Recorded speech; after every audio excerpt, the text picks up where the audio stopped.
Today, I'm honored to speak with Craig S. Harwood. He is the author of Bridget's Gambit, a saga of family enterprise in Gold Rush, California. It's a really interesting book that's going to be coming out soon. And Craig is going to tell us all about this fascinating story of early California, his connection to it, and what he learned by writing about it.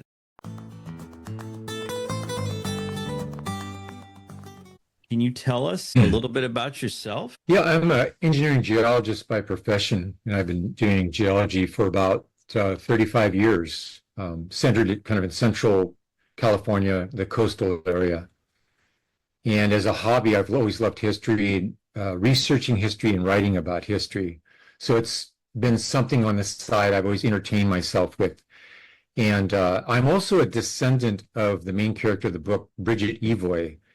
And in my ancestry, there's a couple generations there on one side of the family who really interesting people did some remarkable things. And about removed from me about four generations back, that they came to California 1849, as you'll learn reading the book.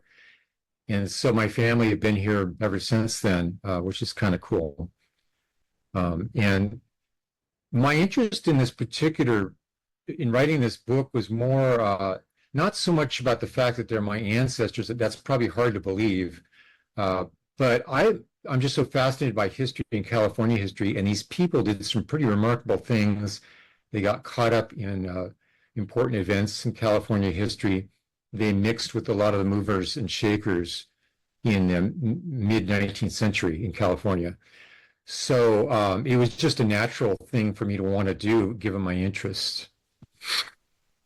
So, can we back up just a little bit? What what does the research geologist do? Well, I'm an engineering geologist. I'm sorry, engineering geologist. Yeah. Yeah, I'm in the consulting profession. So when people want to develop properties and they have geologic hazards that they have to deal with, then I go out and study the property and give them some guidance on how to deal with landsliding issues, faulting issues. Um, we do work on everything from residential sites to university campuses. I've done a lot of work at Stanford University, for example. And so, but it's essentially consulting geology. So you get out and about a lot. A lot. Yeah, I do. I You do. kind of get to experience California geography and geology firsthand, which is nice. Yeah, I do.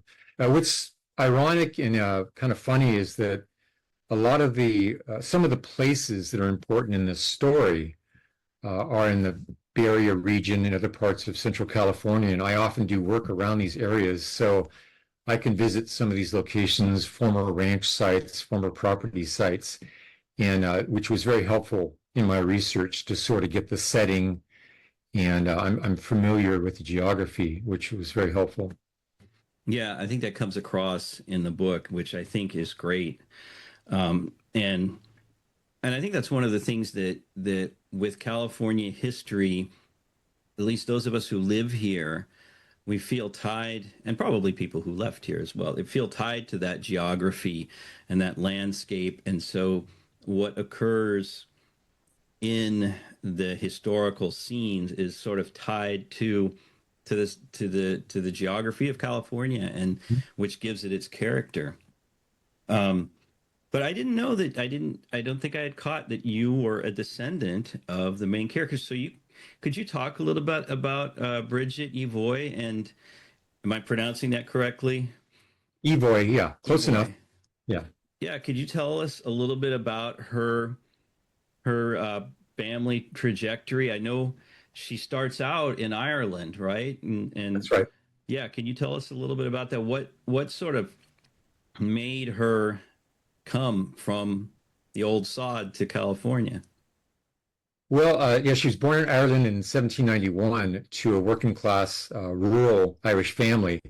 They lived on an estate. They were sharecroppers, basically, and lived in a primitive one-room stone cabin type structure. And at that time, the women in the family, as girls, they were uh, raised to just participate in the family economy. They learned animal husbandry, and they learned how to do things like weaving and practical skills. But they really didn't have much of a future to look forward to, because as the family owned some, they were able to cultivate some land on this larger manor, and then as the generations went down, they would give parcels to various family members. So as you went down in generations, you had less and less opportunities to do farming. And so I think it was about 1820, Bridget married a man named James Evoy, and they began to have a family. So by 1828, they now had 5 children. And they decided that there was just no future in rural Ireland for them. So they decided to come to America. The husband went first. Often what happens is a family member, usually at that time it was the husband, would go to the new country and try to find some opportunity, a place to live, land, a job. And so that's what James Evoy did in 1828. And then once he established himself in Missouri, which was frontier at that point, he sent for his wife, Bridget, and she took a schooner, the transatlantic passage with her children and traveled across, and they settled in Missouri in early 1829. And just to kind of skip forward a little bit, her husband died of pneumonia in 1830. She was in St. Louis, and she was now a widow trying to raise 5 children. And she didn't have a lot of opportunities to do for making a living. At that time, most women would have remarried, to try to secure some financial future, especially when they have the pressure of caring for 5 children. She seems to have dug in her heels and decided not to do that, and was determined to survive on her own. So she was running a ranch, while at the same time, she started to cultivate business relationships in St. Louis, started doing land deals, buying and selling land. And it was a pretty modest market in St. Louis at the time. This would have been the 1830s, going into the 1840s. So she was able to survive, but really not prosper very much.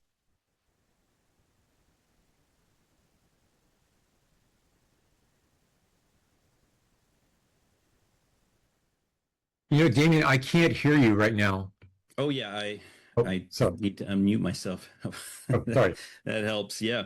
So you talked about the fact that she didn't take the normal route, which might have been, as a fairly young widow, might have been to remarry, but instead began to enter into business, right, and do land deals. Is that one of the things that sort of made you curious about her story and delving into it more? Because um, that was a fairly unusual thing, as you mentioned. Yeah, that independent streak and stubbornness, instead of caving to what society pressured women in that situation to do certain things, she seems to have dug in their heels and just was determined not to do that. And for the rest of her adult life, that was kind of the theme. The undercurrent in her life story was just refusing to bend to social customs in the Victorian era. There's a lot of pressure on women socially to conform, because women, if you follow the literature and just society's attitudes, it was all about women as passive players in society. And they were, the idea was that women were frail, and they needed to be taken care of, is kind of the idea, which is really the whole notion of patriarchy, is that women are not able to act on their own as their own power players in society. And so it seemed to me that she decided early on that she wasn't going to kowtow to that. She was going to make her own decisions and do what she thought was right for her and her family, for her survival. And she was Irish, so there was that also there was also that experience of the anti-Irish sentiment in the U.S. at the time, which you mentioned. Can you paint us a little bit of a picture of what it would have been like for an Irish immigrant at that time and a woman settling in the U.S.? Yeah, Irish Catholic. So she had two strikes against her. There was a lot of anti-Catholicism in that period of time, as well as anti-Irish sentiment. St. Louis kind of had a little bit of support system, and there were a lot of people who came from Ireland who settled there, and they sort of tried to help each other out as much as they could. But yeah, there was a bias against Irish Catholics in particular. And you see that a lot in the literature. And I don't know a lot about her personal experiences other than in general, she would have found it a little more difficult to do things the way she wanted. But it didn't seem, as her life story played out, it didn't seem to be too much of a problem. She seemed to be able to do what she wanted to do once she set her mind on a certain goal. Well, she winds up in the gold country. She winds up in Northern California, which is really where most of this story takes place. Could you give us an idea of what was the catalyst and the process that brought her west from where it seems in St. Louis she was starting to establish herself? Yeah, when the news of the gold rush hit, this would have been late 1848. A lot of people, of course, uprooted their lives and came west. I think the family resisted for a little while, but eventually Bridget sat down with everybody. By now, her daughters and sons were adults, and one of her daughters, Margaret, had married a man named John McCourtney, who becomes important in the story. But they sat down in St. Louis and decided that they wanted to take advantage of this opportunity to come out and just improve their situation in life. I don't think that the real estate market in St. Louis was all that good at the time. It was pretty modest. So the idea of this easy wealth in California just sounded really appealing to them. And given her background, how she grew up in a working class environment in Ireland, I think that probably influenced her just to try to pursue the opportunity that was available. So the family packed it up and made this epic journey across the United States. I was able to find certain gold rush travelers kept journals, and I was able to find the occasional mention of this family group as they traveled across. So I was able to kind of piece together their path, not only how they got here, but how long it took.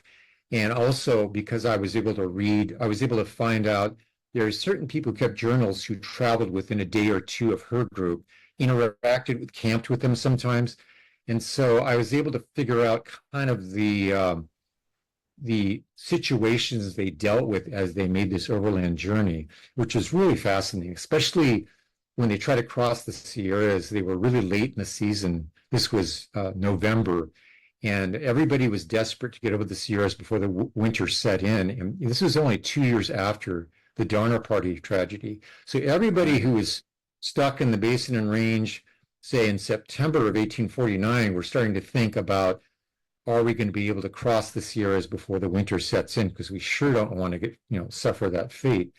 So they ended up getting in there really late, and they had to work their way through snowstorm after snowstorm in that last 2 weeks of the Sierra crossing, and nearly got in deep trouble. But they and a lot of the other people who were at the very end of the immigration were rescued by some Teamsters who were set up to help rescue all these people. So they arrived in the Sacramento Valley just after Thanksgiving, having barely survived the Sierra crossings. Very dramatic part of the story, which I expanded quite a bit. I think the Overland Trail part of their story takes up about 2.5 chapters. I thought it was very dramatic, and it said a lot about their mettle and about how tenacious she was, because she actually led the wagon train at different periods of time when certain crises came up. She stepped in, and you could see this is somebody who had a lot of determination, and it was quite bold. And so I thought that part of their story deserved quite a bit of coverage. Um, and I really enjoyed that. I really did. Can you tell us a little bit about that? Especially, I seem to recall that there were some moments where Bridget really said, "I'm going to take the lead in this situation," and it could have turned out differently.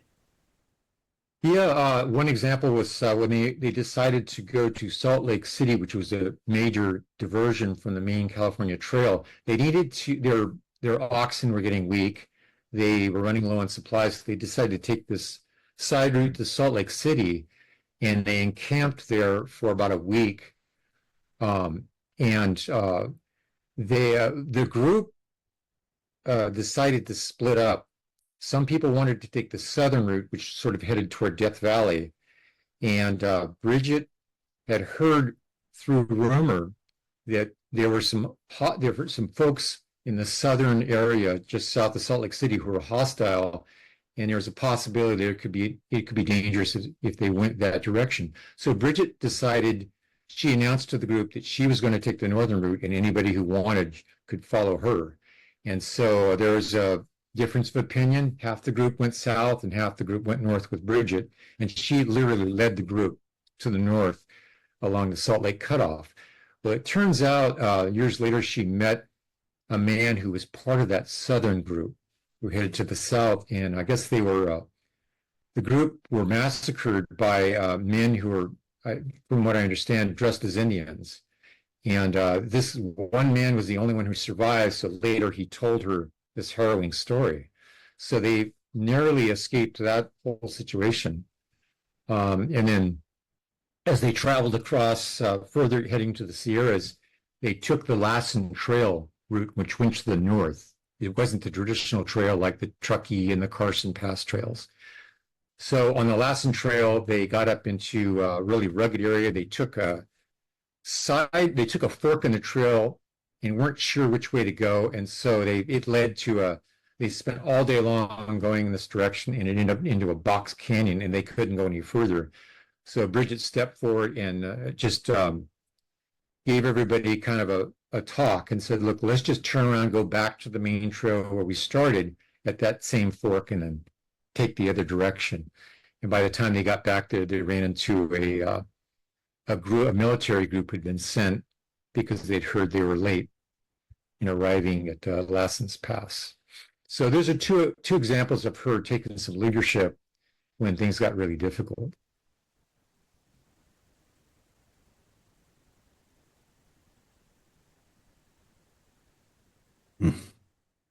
That episode kind of shows not only was she forceful in taking the lead when she needed to, but I think another characteristic that was very important is the idea of, well, you know what, we made a wrong turn. Let's change our plan and go back and start again. Which I think in some cases people get in trouble in situations like that because they don't want to face the fact that, hey, maybe we made a wrong move, and we need to backtrack. Right. That's right. Exactly. So yeah, I think yeah, for sure. Sorry. no, I didn't mean to interrupt. So they come to California, and that's really where the family sort of makes their fortune, especially with the gold rush. So can you tell us a little bit about that? What really is it that allows Bridget and her family to become successful or to survive, first of all? Well, in a sentence, instead of chasing after gold, they exploited the gold miners. So initially they bought land. They found out, I think, through talking to some people who'd been to California before the gold rush, that there was you could navigate the Sacramento River up to Sacramento City and then continue up the Feather River up further into the northern Sacramento Valley. And that led to the confluence of the Feather River and Yuba River at modern day Marysville. At the time, it was just a ranch. Mm-hmm. But they'd heard that this was an ideal location because that would be a stepping off point for boats coming up to try and deliver people to the gold country. So if you could take a boat up the Feather River, get off at what was eventually Marysville, you could go right up into the foothills. So people would go up there and bring supplies. So the family found out about this settlement. They settled there right away, started buying parcels. They set up a trading post. They started doing land deals almost immediately. Bridget's 21-year-old daughter walked into the local land office and bought a parcel under her own name. It was very unusual. And this is the first year of the gold rush when there weren't a lot of women in California, much less a single woman who was willing to buy land in her own name. Bridget turned around and started buying all kinds of parcels. So they were doing land deals. They were selling merchandise. They started branching out. One of our other daughters, Margaret, who emerged as a very prolific businesswoman, also started buying land. They bought land at the Bear River, which leads up into the Nevada City, Grass Valley area, very important mining region. They set up a toll bridge there. They set up a farm. They built a boarding house. They had a general merchandise store there. They had a lumber mill, a blacksmith shop. And so this family were just spreading out very quickly and just tapping every possible avenue of business that served the miners and people heading up into the mining districts. So they put themselves at key locations. Bridget and her daughter Ellen settled in Marysville, which was key for all those people stepping off the boats and stocking up to head for the mining fields. Margaret, the other daughter, was positioned. There was a major trail that crossed the Bear River, and with that toll bridge, they were able to take advantage of all that traffic going up into the mining district. So they're very shrewd and very smart about how they exploited the opportunities right away. The miners were chasing after the gold, and they were there to provide them all the services they needed. Very smart. Yeah, absolutely. So right now, how in the story, we're in 1849 or 1848 or 1849? 1849, 1850, yeah. 1849, 1850. How many children, how many family members are there, and who are they? Well, they came to California so there's Bridget, her daughter Margaret, who's married to John McCourtney, so it was Margaret McCourtney, her daughter Ellen, who was my great-great-grandmother, and then her youngest son, James, who was about 20 years old when they arrived here. Then there was a son, John, who came out separately. He was somewhere, I don't really know. I wasn't able to figure out exactly where he was initially. Then another daughter stayed back in St. Louis. They all eventually settled in California once the main family, or the family, got established. So what would you say was the key? You mentioned the fact that she decided right away, let's sell to the miners rather than trying to get in there and mine gold ourselves. But they could have gone bust. What do you think that the key to their continuing and lasting success was, even after sort of the gold rush had played itself out?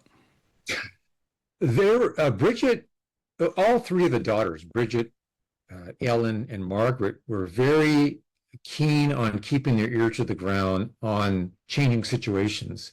They were buying and selling land in different areas as these boom towns showed up and started flourishing. They would buy land, and then after a short while, they'd sell it because the value would go up pretty quickly. That's the whole nature of the boom and bust economy.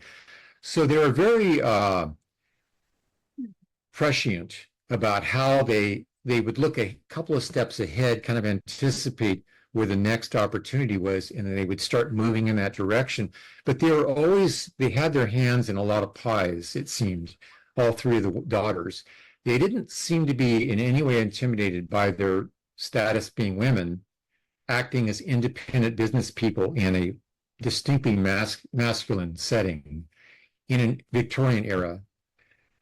They just did whatever they thought was going to give them the best opportunities, and they were not in any way thwarted from doing land deals, dealing with these powerful movers and shakers who were invariably men in the northern Sacramento Valley, some of them quite famous.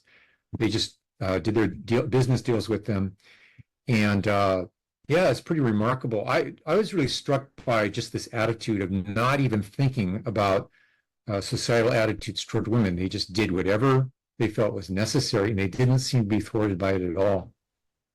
Kind of inspiring.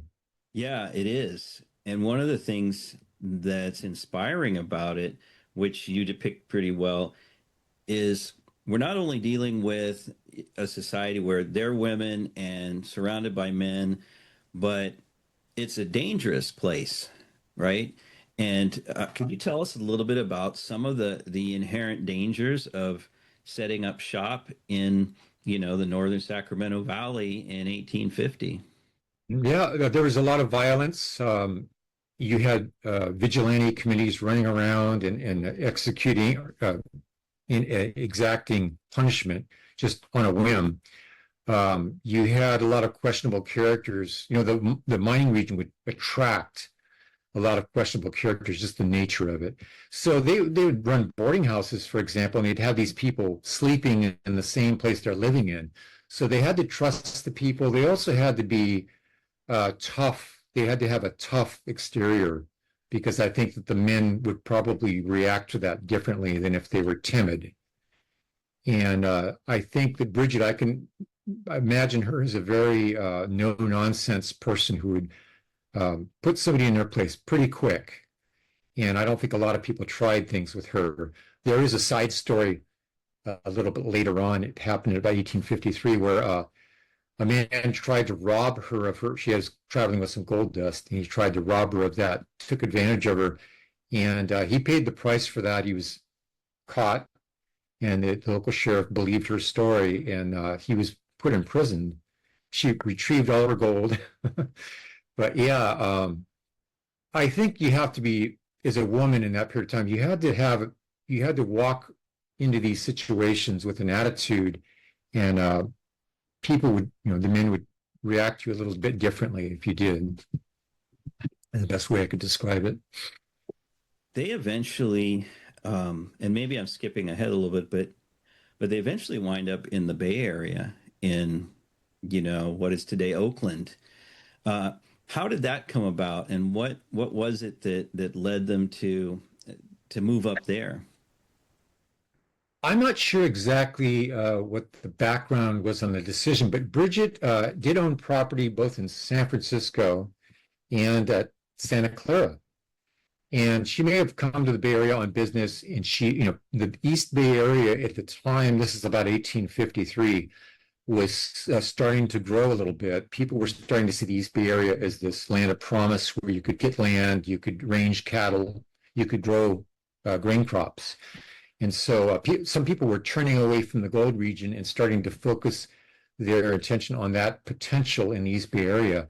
So Bridget heard about this and decided to go, and she bought 100 acres in what is now North Oakland from the Peraltas, who owned the land at the time. She bought it with a satchel full of gold dust, $1,000 worth of gold dust, which is very atmospheric. And at the time, Oakland had about 120 citizens, if you can imagine that. And North Oakland was just a very rural area. It was about almost a day's horseback ride down to what is now the waterfront at Lake Merced, downtown Oakland. So it was a long trip just to get to what is now downtown Oakland. And she established a farm there, started growing grain, and she was good friends with Jose Vicente Peralta. And she was an early pioneer of that area. And so the family, one by one, escaped from the gold region and settled around her property. So they ended up owning a lot of property in what is now the Temescal district of northern Oakland. They were influential pioneering citizens in that area. Yeah, you tell a story there about how the town of Oakland, the city of Oakland, got its name as Oakland. Do you recall that? Would you mind telling us that story? Yeah, just it was known for these magnificent trees. There was a Spanish word, encinal, and the first mayor of Oakland named it after that idea. That it was just these beautiful, it was a forest of beautiful ancient oak trees everywhere. Uh, it's really interesting to think about Oakland now. That area where her ranch was at is a metropolis now.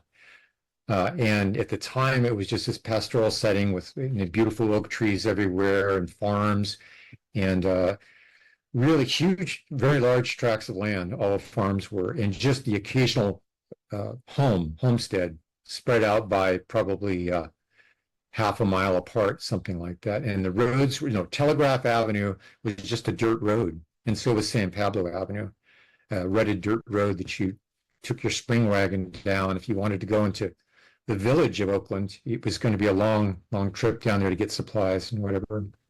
Yeah, it's hard to imagine that though. Yeah, like as you mentioned, if you start digging into the names of these places and you begin to realize that what not so long ago really, a lot of cities like Oakland, San Francisco, Walnut Creek, were completely different than we may picture them now. Yeah, in fact, the it was called Oakland was called Contra Costa initially by the California families, and that stands for other coast. What that meant was Yerba Buena, San Francisco's on the other side of the bay, so the Contra Costa was the other coast, and the ships would come in and trade in hides and tallow from the Peraltas, and so they had a little wooden wharf right there, roughly where Emeryville is. And so, yeah, there's a lot of things like that. These names are great, of course. So she had some tragedy in her family.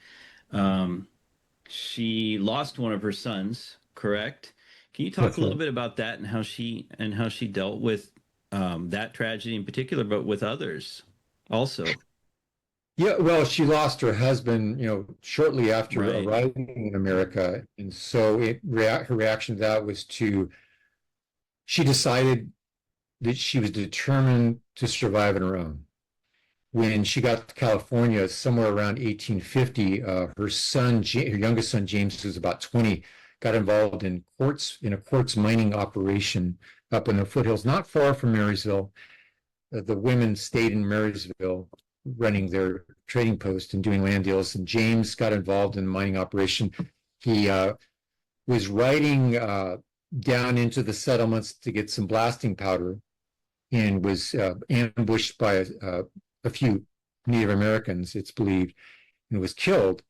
And so the local citizens got together and formed a vigilante committee, and they were swearing to take revenge on the local tribe. They went to Bridget to get her blessing, to get her support, and she said, "No, there's no point in doing that. That's not going to bring my boy back." Was the quote. So she was very, very pragmatic and mature enough. She was 61 years old by this point in time. And so she was mature enough to understand that the cycle of retribution was pointless. It just ended a lot of lives. It served no purpose. And so the local tribe heard about this, and the elders came to her and thanked her for it. And she kind of got a reputation for being this matriarch who, one of the leaders in the community there in Marysville. I should add, just as a tangent, she rode 1,800 miles on the Overland Trail on horseback at 59 years old. Now, Wow. as a geologist, I spent a lot of time out in the basin and range in northern Nevada, Black Rock Desert, and a lot of these places that they traveled through. I had the luxury of a large pickup truck, air conditioned, but I've gone out and tromped around in that kind of a setting, and it's absolutely brutal. Even with all the comforts of home with you, it's a brutal environment. I'm 65. I couldn't imagine doing something like that, riding horseback through a setting like that week after week after week, and just dealing with being exposed like that. So she was very tenacious, even despite her age. I think that we sometimes don't give people credit for the amount of strength and courage that they had just to carry out what seemed like very basic things, traveling from one place to another. But it really was uh, heroic, what Yeah. she did and how she managed to live her life. Would you say in studying Bridget's life, um, would you say there was any sort of major change that took place in her over the years, or is by the time she? By the way, when does she pass away? What year does she die? In 1867, she passed away. So in 1867, is she still the same Bridget, or has her experience in California, coming across the country, coming from Ireland, has it transformed her in some way, or is there an in between? With her, the only real transformation was when her husband died and she was on her own all of a sudden. It was scary. She seems to have made a decision that she wasn't going to she wasn't going to play the victim, and she wasn't going to be a passive player in her own life and rely on a husband to provide her with financial support. She decided she was going to do it on her own. That seems to be the major change. Everything from that point onward, she was extremely tenacious and just was always forging ahead, very prescient in her business movements, undaunted in just about everything she did. That was the original title of my book, by the way. I had to change it eventually because there's several undaunteds out there, but I can't think of any word other than tenacious. Undaunted would be another really good word to describe her. But her personality and the things she did didn't really seem to change after that. That was the major changing point in her life. Was now she was on her own, and she decided she's going to provide for her family, and she's not going to rely on anybody else. Society be damned, you know. How did the family fare? The children, after she dies, they're quite a well-to-do family at that point. How did their future, at least for that first generation, unfold? Yeah, they were very fortunate. Bridget's property was divided up, and all of the family took parts of it. Margaret McCourtney had her own land. She was actually the most prolific of all the three women in the family as far as a business person. She was very successful and extremely ambitious. She had so many different investment avenues that she pursued. But to answer your question, all the family members benefited by the fact that Bridget saw that opportunity in rural or northern Oakland at the time, bought that land.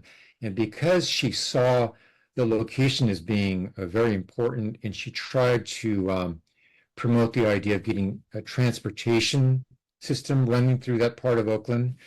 The family, as they bought land and settled down, they pursued that idea of trying to get a transportation network. The key route system was eventually put in there. There were horse-drawn carriages. The whole system was brought up, Telegraph Avenue. And so the family's properties were bordering all of that. And so they promoted the idea of establishing that, and they all benefited from it a lot. They all were also being, devout Catholics. They were involved in local Catholic missions, and they tried to help the underprivileged. Margaret was particularly active in that. So they tried to use their position of wealth to help people who were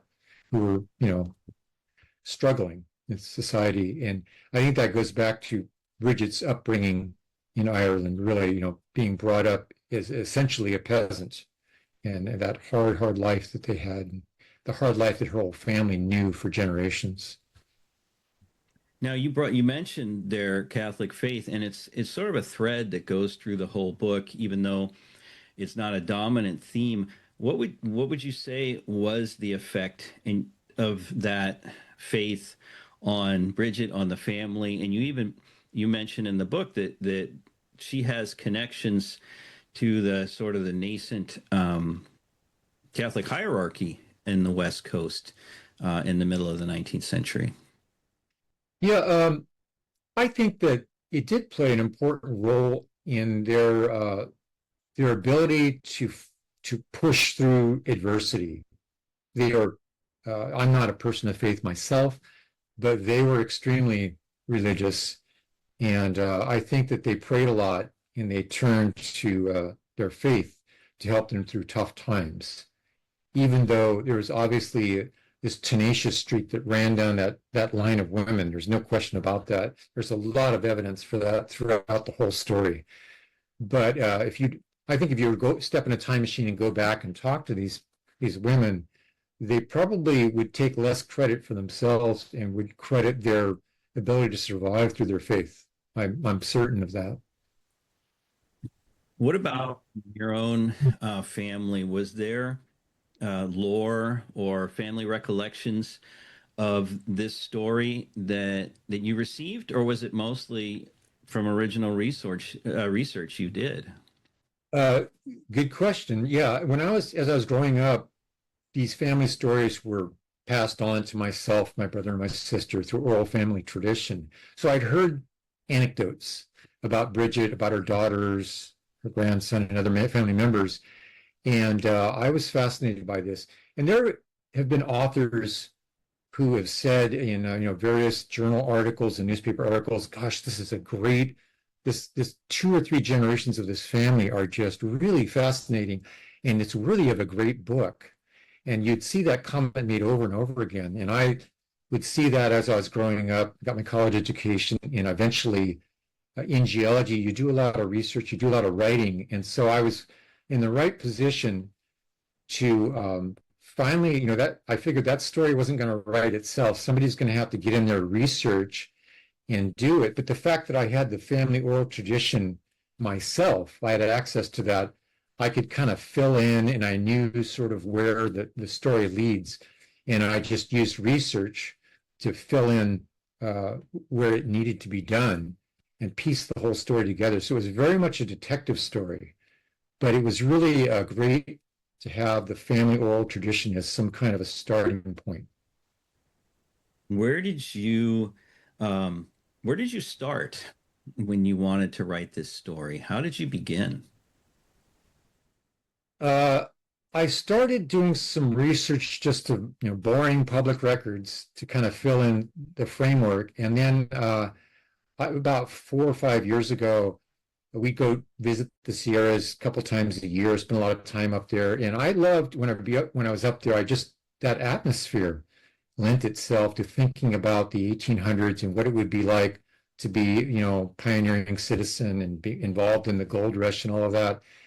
And I was just fascinated by it. So I just started writing it. And it caught on, it just started rolling like a snowball, especially when I discovered these primary sources coming out of, or sort of detailing their trip on the Overland Trail and how they crossed the Sierras. Once I discovered that, I started putting that whole part of the story together, and the snowball just got rolling and rolling and rolling, and I couldn't stop. So I reached out to the publisher and said, "I want to do this story. Here's, in 3 sentences, here's what it is." And they said, sounds great. And I'd already done a book with them before. It was pretty successful. So they gave me the green light.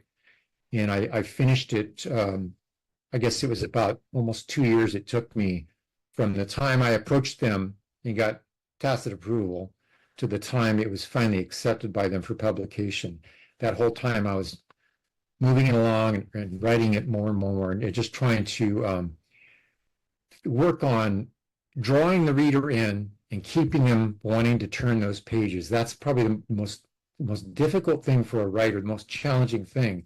Anybody can sit down and write something, but to write something that makes somebody want to read it, to pick it up and they read the introduction or whatever, the first page or the first chapter, you have to set a hook and just pull them in. And I really enjoyed that. There are some really skilled writers out there who can do that just effortlessly. For me, it was a real workout. I had to run through many, many drafts of it before I was happy that I felt like I'd kind of done that. Do you have writers that you imitate in that, or how did you hone that skill of the hook in the historical narrative? Uh, Probably James Michener. When I was younger, I used to read his books, except that's historical fiction. But he kind of uses, he sets a setting, he makes it vivid, he gets you involved in these characters. He has a way of bringing out what's compelling about their story. So I just try to use my own judgment. I figured if something was fascinating to me, it must be fascinating to other people. I just have to communicate it in a way that they can access that.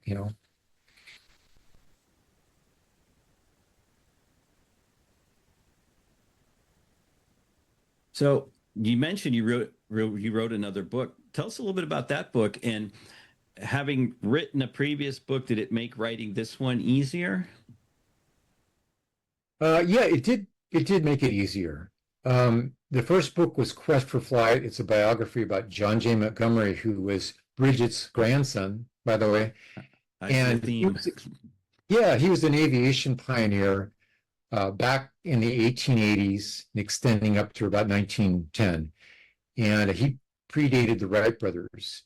And he originated a lot of the most basic principles of flight, uh, doing it on his own, working in isolation in rural areas. And I thought it was a great story. And so I had a co-author, he and I, Gary Fogel, and I got together and we wrote that book. I felt kind of constrained because it was a book about really on an aviation history theme. I love the Western history part of that. And so I decided later that I really wanted to write a book that was just purely, Western history, really interesting biography. I didn't really want to be hemmed down to a technical subject like aviation history. So I did learn some lessons on how to write a general trade book in that first effort, and it was well received. So in this case, I just tried to push it a little further. I wanted to get a little bit further away from the academic style of writing and make it more lively, bring out the compelling nature of the story. So I was always struggling to try and hone the storytelling in that way. But you're doing it through a university press, right? University of Oklahoma. So, Right. so how do you straddle that line? It's not easy. It's not easy because the people who peer review a manuscript, they're scholars, PhD historians, and they want to see it done one way. And they're a little resistant to this idea of a general trade book where you're trying to make the narrative lively and you're trying to bring out the color in the story. They're less interested in that. But there was some appreciation of that from some of the peer reviewers. So yeah, it is a kind of an awkward mix of approaches. The scholarly approach. This book is heavily researched versus the trade. If you're trying to produce a trade book which is going to be accessible to the general public, you have to write it in a different way than you would a scholarly book. So I just went with my own instinct, and I'd hoped that I did a good enough job where you pick it up and you want to learn more about the story. You want to just follow it and see where the story goes. Well, I certainly did. Um, when you when you think about this book, is there a misconception about the gold rush or about California history that you think it dispels or you would like this book to correct for readers? Um, I guess the role of women in the gold rush. Um, there's a there are a lot of books that mention women in the gold rush. More often than not, they're mentioning almost the same women each book. Sometimes there's a little variation. And so it gives the impression that women were just crawling all over the Sierras, even though it was kind of this masculine phenomenon. In reality, the first year or two, there was very few women. I think the highest estimates are around 15% of the population in the first, maybe the second year of the gold rush was 15% were women. That's on the high end. And if you're talking about the mother lode region, it would be much less than that. And even within the mother lode, an even smaller percentage were single women, or in the case of Bridget, a widow. Most of the women up there were married. And the idea that women who are not attached to a man could go out and be successful business people in this environment is surprising and inspiring. And I think that it's not really discussed very much. And I think it's something, it's very, it's timely. This idea that society identifies who you, they give you a definition, they define you, and then they give you, once you've been defined, there are certain things you're going to be credited with or what's expected of you.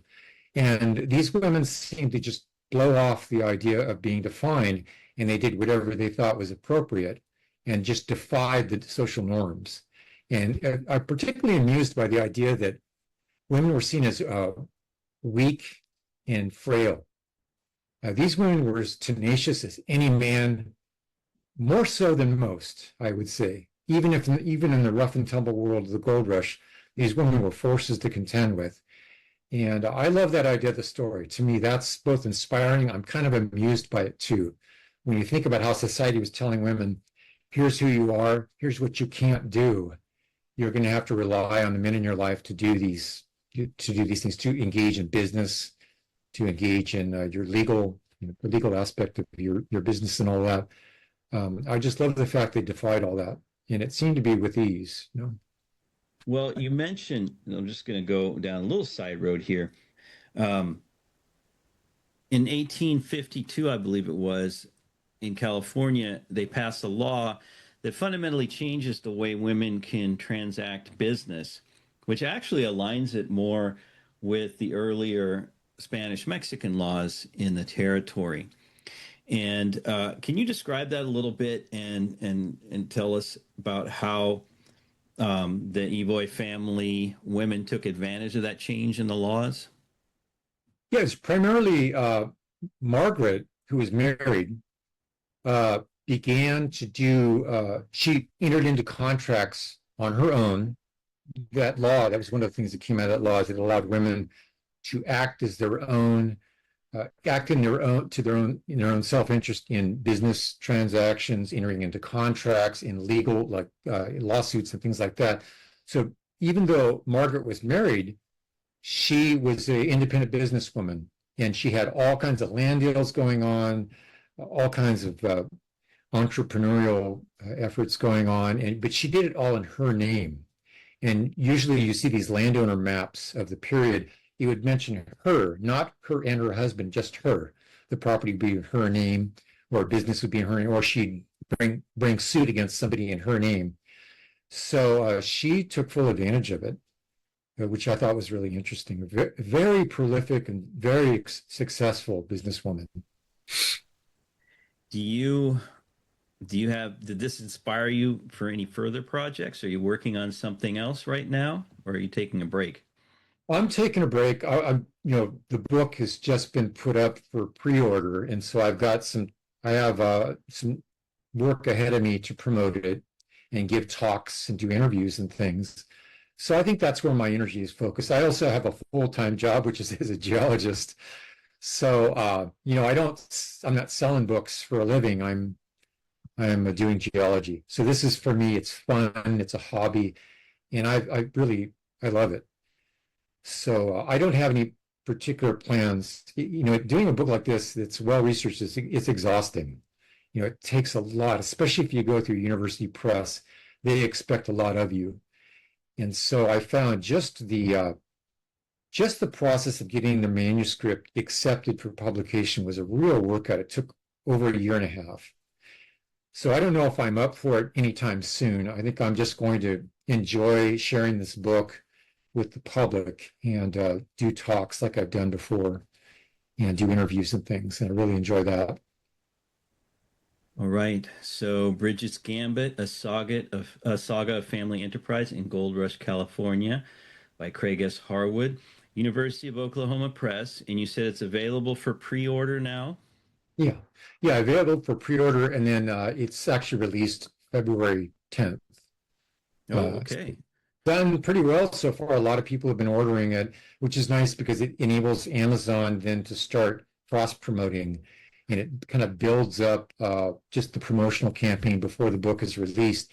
Then once it's released, the sales step up really quickly, and then it kind of helps you to promote the thing and get it out there. So, the pre-order phase is probably more important than when the book actually comes out. Oh, wow. That's really interesting. Okay. Well, I hope and I think a lot of our listeners are going to be really interested and go out there and pre-order it, especially because it really does shed an important light on a key area, a key time period in California, and you know, I think about I know a number of these places. I grew up in the Bay Area.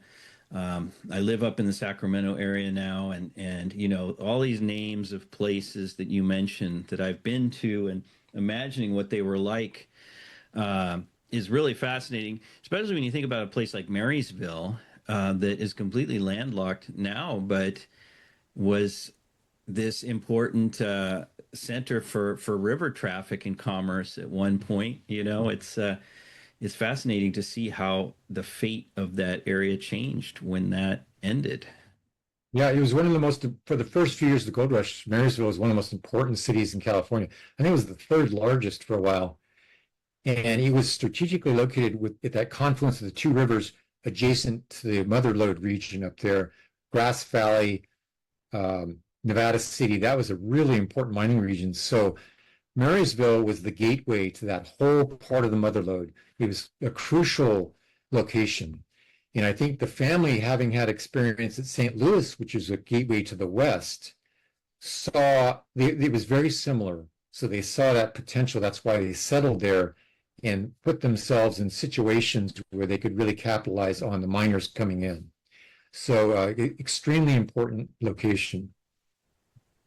Well, I thank you for bringing it to life for us, and I appreciate your time. And I really do hope that once you've rested up and got the book out, that you'll work on another one because I think you do a great job of portraying, depicting California history through real people and through your understanding as a geologist and someone who's traveled all over the place.